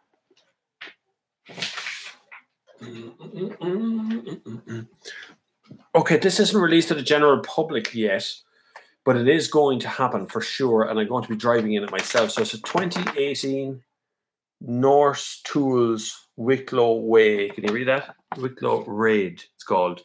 And it's going to be Rusborough House is the start of it, and I will be there. It's on the May 7th, bank holiday, May 7th. You have to enter it from Leo Nulty Promotions, is with Eddie Fox and all that sort of stuff as well. There's 6 stops or something in it. You bring your classic car. It's different. You're going to get some tools and things as well. It's all sorts of stuff. It's a cool event. Sounds like a really cool event. I'm going to bring a Mark 1 Volkswagen Golf for that. The original Mark 1 Volkswagen has an older one sitting around the place. So definitely check that one out. It's coming very soon on the 7th of May. There will be a website or a Facebook page or something attached to that. I don't know where it says it. No, it doesn't say anything on that. Need to sort that one out, Leo Nulty. But yeah, Leo Nulty Promotions. Check him out. He's on Twitter and on Facebook. If you check him out as well, and you can enter into that. Come along. It'll be a bit of crack. I'm going to be in a drone, kids and family and the whole lot. We're going to make a day out of it. Have a bit of fun. I'm sure it'll be a good crack. Hi, Bob. Which car would you recommend to run over my wife with as she's wrecking my head again? Get in your car, go for a good drive. That always settles me down. It's a great way. I don't mean an angry drive. I mean just a nice drive. Put some good music on. Settle the head down. It's always a bit of fun. Savage, I'm only down the road in Blessington. Are you? Well, sure, check it out. Come along to us. Bob, could you do your best Irish road trips maybe over the summer? I had intended of, there will be some more summer bits coming up. There is some travel things I'm going to do with my drone and stuff. So best Irish roads. You'll see, if you look at my Instagram, you'll see a video that I did up in Sally Gap with the Nissan Leaf, of which Nissan commented on before I even got down to the final route, because I put it on Instagram and they didn't know what was after happening, how I managed to film the drone thing up there. But there's some brilliant roads. So I do intend on doing some summer special stuff, as I see the next comment is, yes, some summer specials for the channel, Top Flavin. Yes, there will be summer special stuff. We're going to do some classic cars. We're going to do best drives that we can find in Ireland. And I'm going overseas as well, do some drives over there. I did one with Mustang already, which if you look at the Mustang video I did, that's my drone footage. They didn't have any drone footage. Did you know that? They didn't have any drone. What's wrong with Ford? You'd hire a guy who could fly a drone. But they did have some epic photograph stuff. That was in the Irish Daily Star as well. I did a review for those guys. More reviews from them, I think, very shortly. By horn button, I mean the center of the steering wheel that houses the big airbag. You press the horn. You won't even, don't worry about it. I know, look, these things can all look cheap. It's a Kia. And I know a Stinger's their first attempt. It's a perception thing. What you perceive as luxury may not be what I perceive as luxury. So it's always a point of contention when they say a car is luxurious. Is it though? You look at how many BMWs are on the road, how many 5 Series are on the road, and you go, luxurious. It's not really. It's just a car. There's so many of the bleeding things now. It's just an expensive car. Woodbuck Chickadee, and getting used to your names.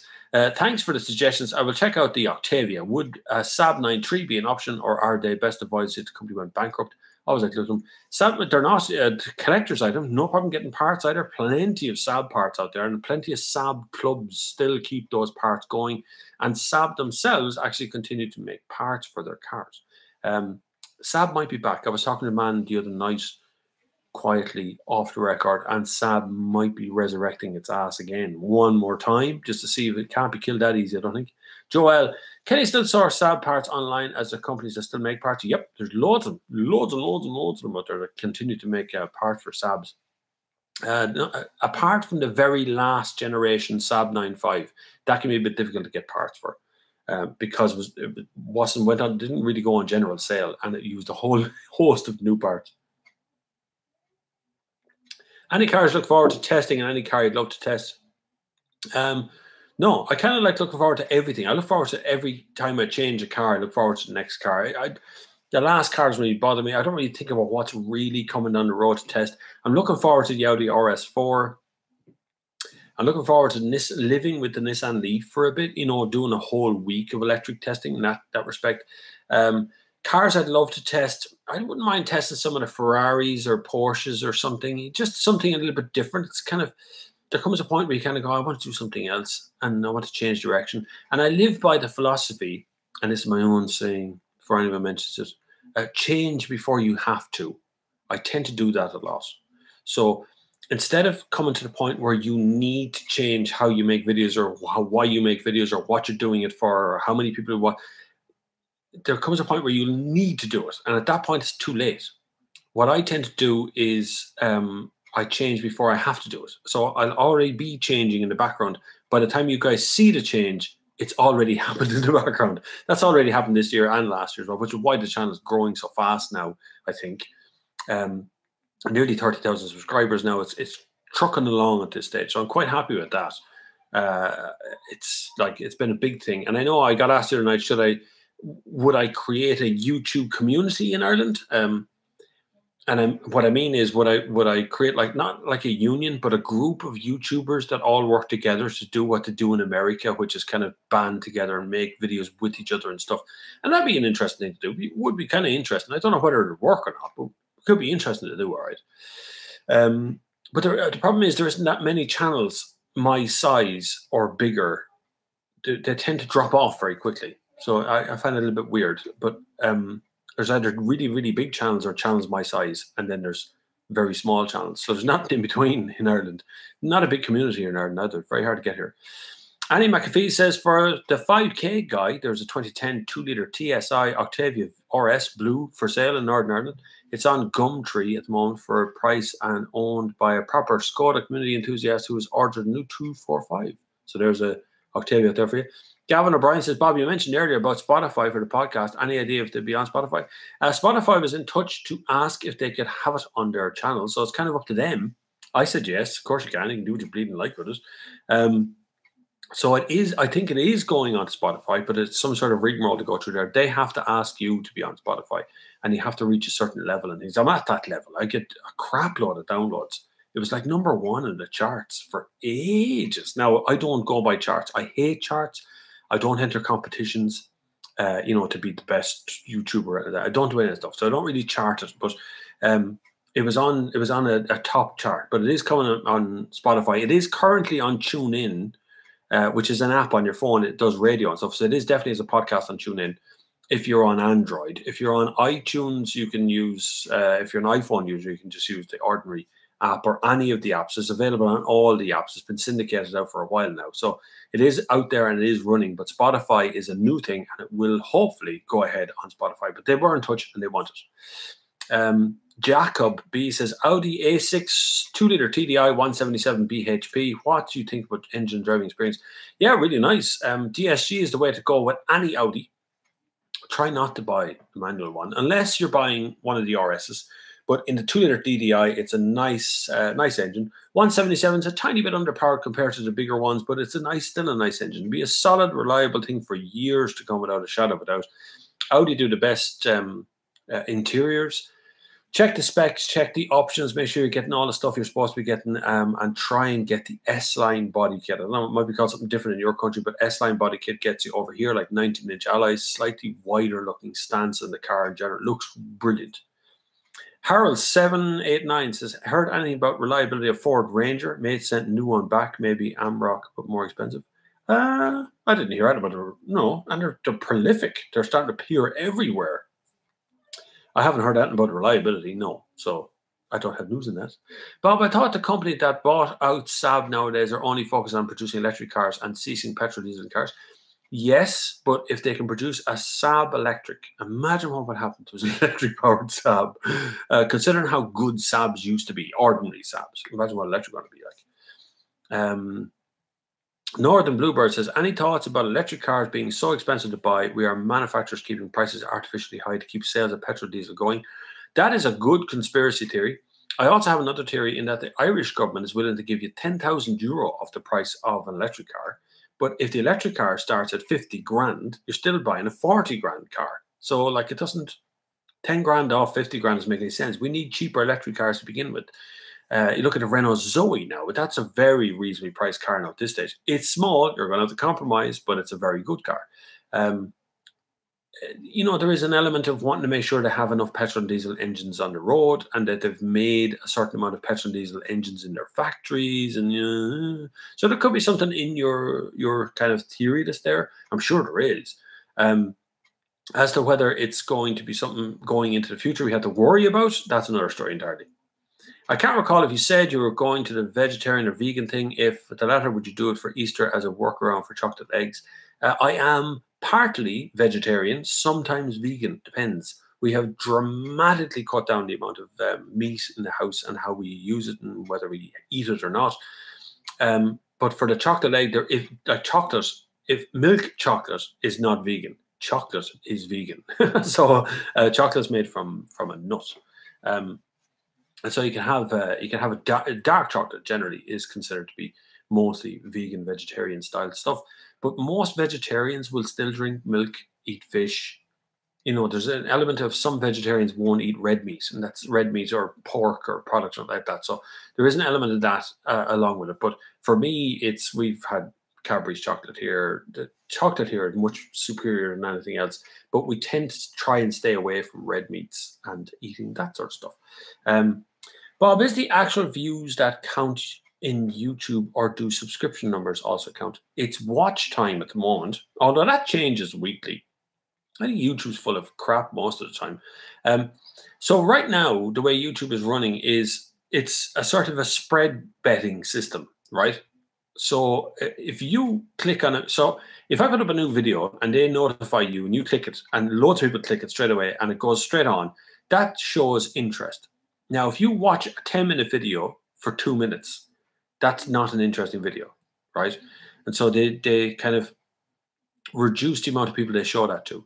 If you watch 8 minutes of a 10-minute video, they tend to show it to more people because they assume it's more watchable.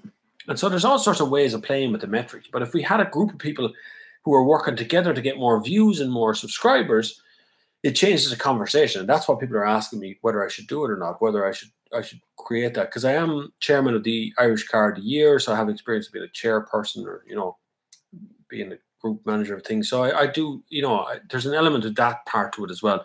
And my channel is growing very fast. And I'd love to bring other channels along with me and to have those channels help me grow and I help them grow. And, you know, we feed off one another. And that's kind of what we really need to do on YouTube. Ireland is so overlooked. We have these people who have full-time jobs trying to tell us how to be YouTubers, but they're not YouTubers.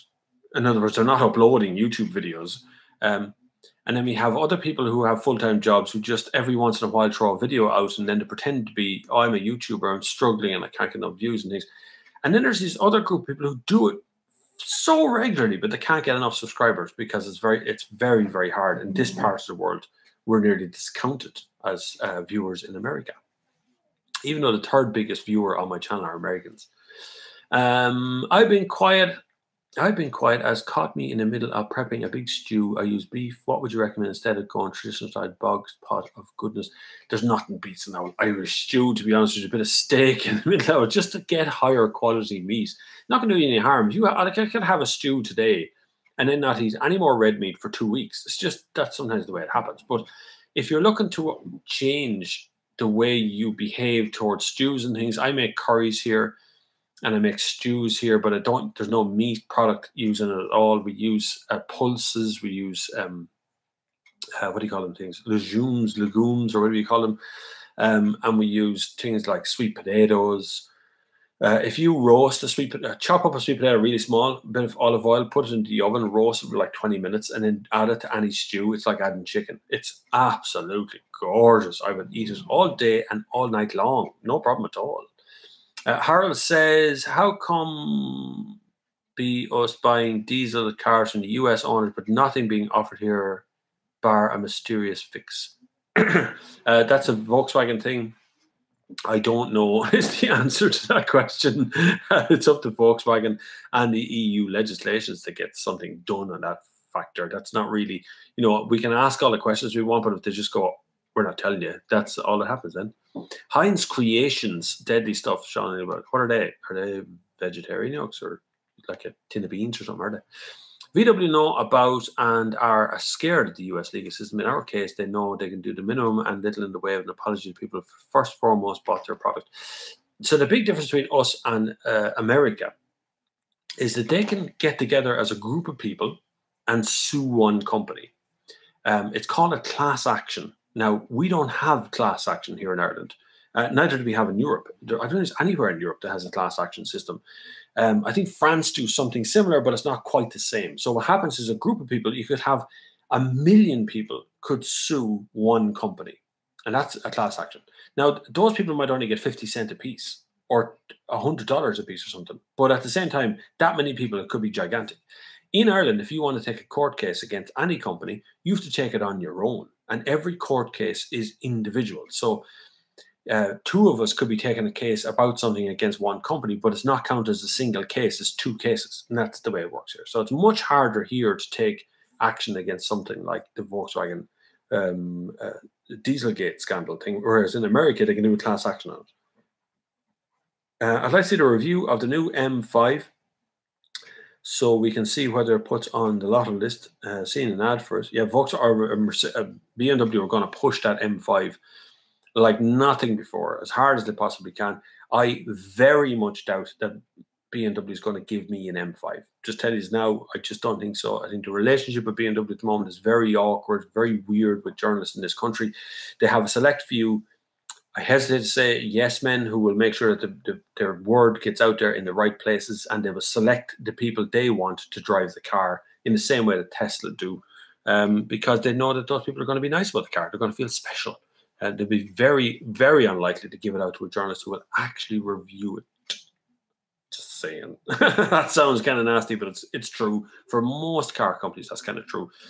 A lot of car companies want full volume, so they give the car out to the maximum amount of people, far more than there is journalists in the whole country. They'll give out more than that, and other car companies will restrict the amount of people who actually see the car, and so very, very few people actually give a good shout at it. Sad to see almost every 5 Series here is a 520 diesels because Ireland is backwards. Yes, they've given me one. Yeah, well, that's not Ireland. that's a different country. I could go to England and get one as well. It's no problem. But I don't want to go to England. I want to review it in Ireland. But yes, I could go over to England or go over to Germany and get a loan of one. I could phone up the guys from BMW Germany and ask them for a loan of one. Just fly over to Germany and drive it. It's not a big. They don't give. It's not the point of giving you one. You don't want to be given one. You want to be asked to review one. That's a very different aspect than here's your granted access to the car. Now make sure you're very nice about it or I'll never give you another car. That's a different story. BMW and the rest are the same in the US market. The number of recalls, the same models in the EU, don't get it as shocking. Instead, we just get told to approach the service counter and assume the position. Yeah, sometimes. Hi, Bob. Have you seen Damon McGuire's EVBMV channel? No. Damon McGuire. He sounds very Irish. No, I haven't seen him, no. Hi, Bob. You might have already covered it. When is the Hyundai 30N test coming? The 7th of next month. I don't know. I did cover it, and I forgot what the date is now. I have to look at my phone again. Let's see what the date is. I think it's the 7th of next month, or something like that. It was the 7th of something. The 7th of May. Yes. Which is May Day. Actually, it'll be the 8th of May because that's a bank holiday here. So it'll be the 8th of May. Somewhere along that week, I will do a review of the N30 or i30N, as it's called. So that will be happening in May before I go on holidays. I am taking a holiday this year. My first holiday in 5 years, I think. Holiday. I mean, actual time where I don't exist will be coming in May as well for a whole week. Mitsubishi Outback. Is there a Mitsubishi Outback in Ireland? I haven't seen one. I have the Mitsubishi. I have one in the can, which is done Mitsubishi, whatever the name of the crossover. Eclipse crossover, Eclipse cross. Took me a long time to figure that one out. Brain's going to sleep. I have that one in the can, but I don't have an Outback. No, I do not, and I don't have nothing booked in from Mitsubishi either in that respect. Listen, click the subscribe button down below. There is a list of links down below. Thank you very much to those people who've already sent money today by PayPal. You're very good. There's a list of links down below to enhance that and send money as much as you possibly can. It's always very good. Very kind of you to do that. Over on Instagram right now, you can win a lovely battery charger thing for your phone. It's 10,000 amp hour one provided by Nissan for the new Nissan Leaf, which is a video coming out next week. I'll have a Nissan Leaf video out for you. You can enter a competition over there. Just leave a comment on my Instagram post. Make sure you click and like it and do all that usual stuff to it. That'd be brilliant. Make sure you are subscribed here, though. That is the most important thing. And if you can support the channel by sending money by PayPal, then do so. Thank you very much. But if you can't, then that's perfectly fine to watch the videos and do what you can. I'm delighted that there's so many of us here today on this absolutely horrendously bad weather bank holiday Monday here in Ireland. Hopefully you'll enjoy the rest of the week and it won't be too much of a shock to the system to go back to school, back to work, school, or wherever else it is that you go next week. I look forward to the next video. Hopefully you will all join me next Sunday for the Sunday service as is normal. But until the next time, I will see you on the far side.